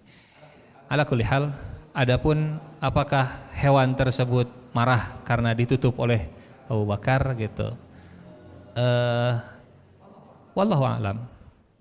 Tapi alam semesta ini semua merindukan Rasulullah sallallahu alaihi wasallam. Jangankan hewan yang kita sebut bukan perasaan mungkin ya kalau hewan ya, insting gitu ya. Bahkan sebatang pohon pun, ibu pernah dengar cerita pohon menangis karena rindu Rasul? Nah, pohon ternyata bisa rindu ke Rasulullah. Padahal mungkin pohon kalau dibanding hewan, kayaknya pohon mah nggak punya perasaan begitu ya. Kalau hewan ya mungkin rada aya perasaan, lah meureun gitu. Karena dia punya anak, dia lahir dari makhluk hidup dan seterusnya. Nabi itu kalau khutbah suka bersandar ke pohon korma, batang pohon korma. Satu hari ada sahabat yang usul bikin mimbar supaya kelihatan dari belakang karena jamaahnya makin banyak. Kata Nabi buat. Mimbar dibuat, Rasulullah naik ke atas mimbar, ditinggalkan batang pohon korma yang selama ini selalu jadi sandaran Rasul. Pas Rasulullah sedang khutbah, para sahabat dengar ada tangisan bayi atau seperti tangisan bayi datangnya dari arah pohon korma. Pohon korma yang biasa jadikan sandaran Rasulullah. Dan ini ceritanya valid. Rasulullah turun dari mimbar, Rasulullah bergerak ke arah batang pohon kurma, Rasulullah kemudian elus-elus, Rasulullah hibur. Jangan nangis. Setelah itu berhenti tangisannya, balik lagi ke mimbar, lanjut lagi khutbahnya. Artinya, kalau saya belum tahu ya kalau hewan tadi itu sebenarnya ingin bertemu Rasulullah sallallahu alaihi wasallam. Kalaupun benar, tidak aneh. Kenapa? Pohon saja punten. Jarak pohon tempat Rasulullah khutbah sebelumnya dengan mimbar tempat Rasulullah setelahnya itu tidak jauh. Jaraknya tidak jauh, tapi pohon bisa kangen. Lebih jauh kita daripada Rasul, tapi lebih kangen pohon. Lebih kangen pohon. Sampai nangis gitu. Jadi saya tidak bisa memastikan, tapi kalaupun itu benar, tidak aneh. Bahkan seekor unta pernah nangis di kaki Rasulullah sallallahu alaihi wasallam. Curhat laporan, dan Nabi diberi mukjizat oleh Allah bisa memahami bahasa hewan seperti Nabi Sulaiman. Kata ontanya, setelah untanya ternangis kemudian ketemu Rasul, Nabi nanya, siapa pemilik onta ini? Kata para sahabat, si fulan ya Rasulullah, orang Ansor. Dipanggil, ittaqillah, bertakwalah kepada Allah, takutlah engkau kepada Allah. Onta ini tadi curhat, dia bebannya terlalu berat sementara makannya kurang. Kalau bahasa kita gimana? Kerjanya terlalu berat tapi gajinya kecil begitu. Onta ini curhat, bebannya terlalu berat tapi makannya kurang, bertakwalah kepada Allah. Jadi kalaupun seperti itu tidak aneh. Seluruh alam semesta mencintai Rasulullah sallallahu alaihi wasallam. Sehingga ya saya pun setuju kalau misalnya itu benar begitu ya, kalaupun itu ada. Wallahu a'lam bishawab. Enggak, kalau ada lagi. Masya Allah, tabarakallah Ustadz. Masih ada bunda-bunda barangkali yang bertanyakan? Enggak.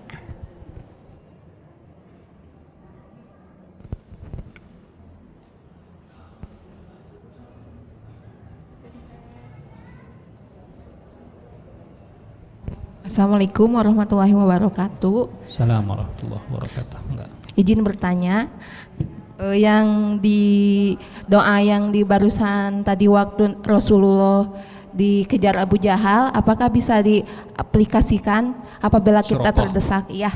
Suraqah ya. Yang ayat yang Allahumma pini bima wasita Allahumma itu. qini. Betul. Apabila kita terdesak bisa enggak diaplikasikan? Sama-sama. Mangga. Ini termasuk doa yang diajarkan oleh Nabi untuk dibaca di posisi seperti tadi, di kondisi terdesak seperti tadi. Karena doa ini juga Rasulullah mencontoh pemuda yang dulu pernah membaca doa ini. Pemuda yang mana? Pemuda yang ada di kisah Ashabul